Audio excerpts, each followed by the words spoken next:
Assalamualaikum warahmatullahi wabarakatuh. Hari ini cikgu nak ajar kamu semua subjek Bahasa Melayu. Okey, sebelum tu cikgu nak perkenalkan diri cikgu dulu. Itu nama ni Nabila binti Aziz. Boleh panggil Cikgu Azlin.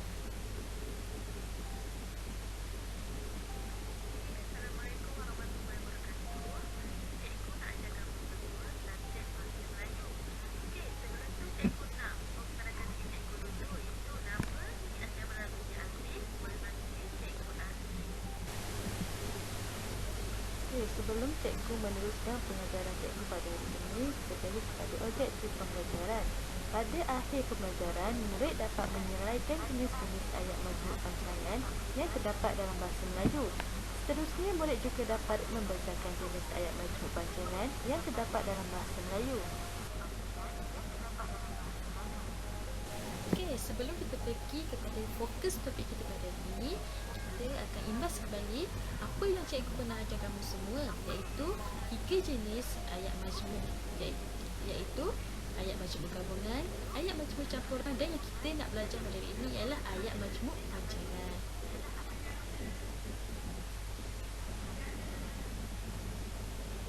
Okey, seterusnya kita pergi kepada maksud ayat majmuk pancangan.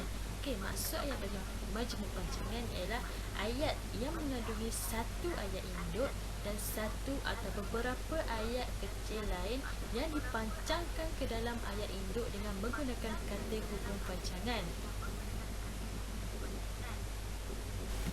Okey, seterusnya kita pergi kepada jenis-jenis ayat majmuk pancangan. Terdapat 3 jenis ayat majmuk pancangan, iaitu yang pertama, ayat majmuk pancangan relatif, ayat majmuk pancangan keterangan, dan ayat majmuk pancangan komplement. Okey, kita pergi kepada jenis ayat majmuk pancangan yang pertama, iaitu ayat majmuk pancangan relatif. Ayat majmuk pancangan relatif ialah ayat majmuk yang menggunakan kata hubung yang. Okey, contoh ayat induk dia ialah Nazihah membeli 2 helai baju. Seterusnya ialah ayat kecil dia, 2 helai baju itu berwarna hijau. Okey, kita gabungkan ayat tu menjadi ayat majmuk pancangan relatif dengan menggunakan kata hubung yang. Nazihah membeli 2 helai baju yang berwarna hijau itu. Jadi di sini kita dapat lihat bahawa ayat ini merupakan ayat majmuk pancangan relatif yang menggunakan kata hubung yang. Okey, seterusnya kita pergi kepada ayat majmuk pancangan komplement. Ayat majmuk pancangan komplement ini ialah ayat yang menggunakan kata hubung bahawa dan untuk. Okey, kata hubungnya adalah untuk. Ini contoh yang cikgu buat untuk kamu mudah lagi faham. Iaitu yang pertama, kita ambil ayat induk dia, Aminah ke pasar. Ayat kecil dia ialah Aminah membeli ikan dan buah-buahan.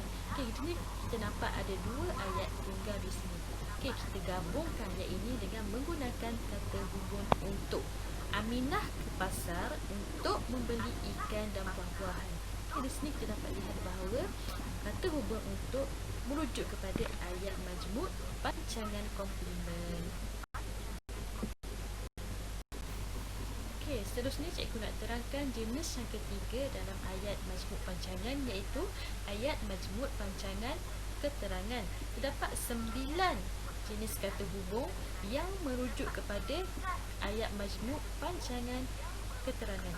Okey, sebelum itu kita pergi kepada maksud ayat majmuk pancangan keterangan, iaitu ayat majmuk pancangan keterangan ialah ayat majmuk yang berfungsi memberikan huraian lanjut kepada kata kerja ayat induk. Contoh ayat pancangan keterangan ialah ayat induk dia ialah saya tidak hadir ke sekolah.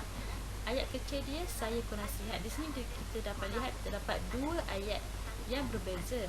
Okey, jadi kita nak buat dia jadi ayat majmuk pancangan keterangan dengan menggunakan kata hubung kerana.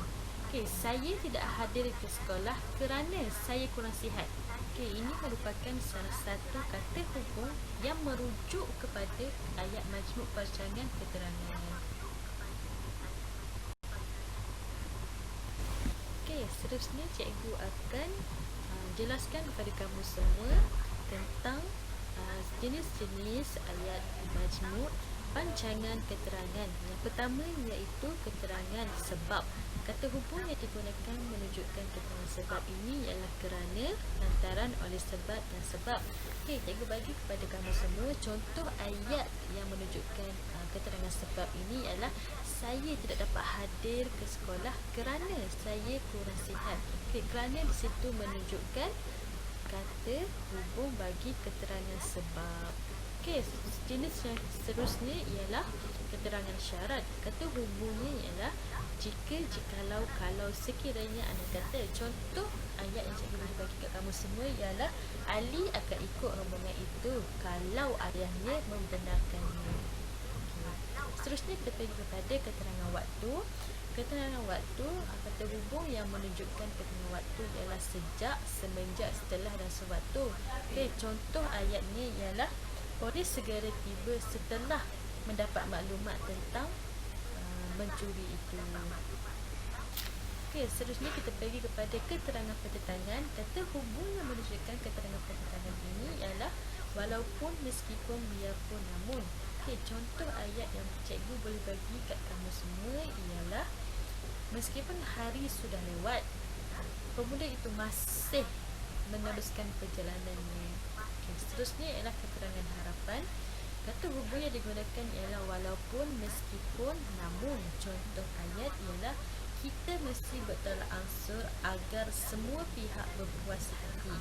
Contoh ayat yang seterusnya ialah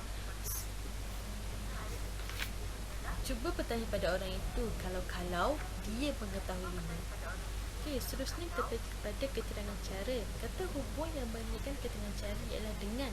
Satu je, iaitu dengan. Kamu boleh ingat ni. Okey, contoh ayat yang cikgu boleh bagi ialah pemuda itu pergi ke bandar dengan menaiki kereta. Okey, dengan itu menunjukkan keterangan cara. Okey, seterusnya ialah keterangan tujuan. Kata hubung yang menunjukkan tujuan ialah untuk, demi, bagi. Okey, seterusnya kita pergi kepada keterangan akibat. Kata hubung yang menunjukkan keterangan akibat ini ialah hingga, sehingga. Okey, contoh ayat yang cikgu boleh bagi ialah Nazihah bersorak bersungguh-sungguh hingga tekadnya serak. Itu adalah contoh ayatnya. Okay. Seterusnya ialah keterangan perbandingan. Kata hubung yang menunjukkan keterangan perbandingan ini ialah seperti, macam, bat, ibarat. Okay.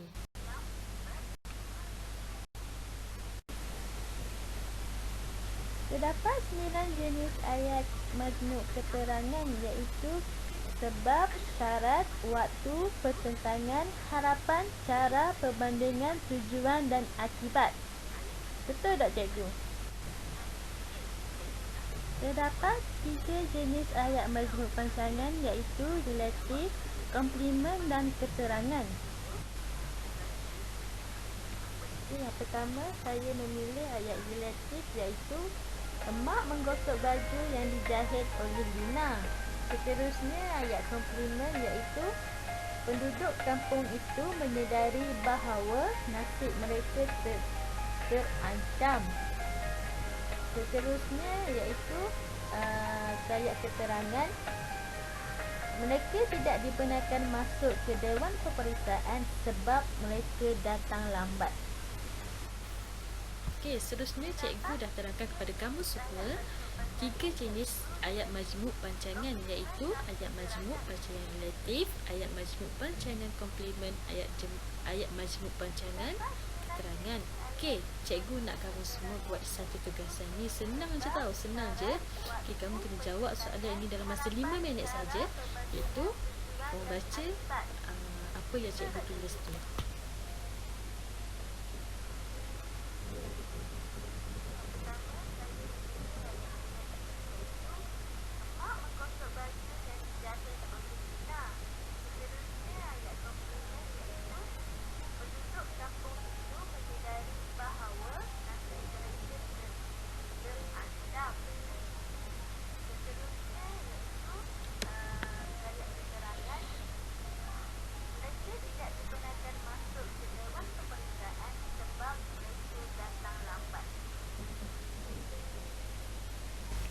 Okey, nampak gayanya kamu semua ni dah faham ni apa ayat majmuk pancangan ni. Okey, cikgu nak bagi kamu kerja rumah ni untuk mengukuhkan lagi kamu punya kefahaman tu. Okey, soalan dia senang je. Jadi cikgu nak kamu buat dia dan kamu hantar jawapan kamu dalam aplikasi WhatsApp dan pada sebelum hari Rabu ni ataupun hari Rabu ni cikgu akan bagi masa, tapi kamu jangan risau. Cikgu akan bagi hadiah kepada siapa yang boleh buat ni dan siapa yang hantar awal. Okey.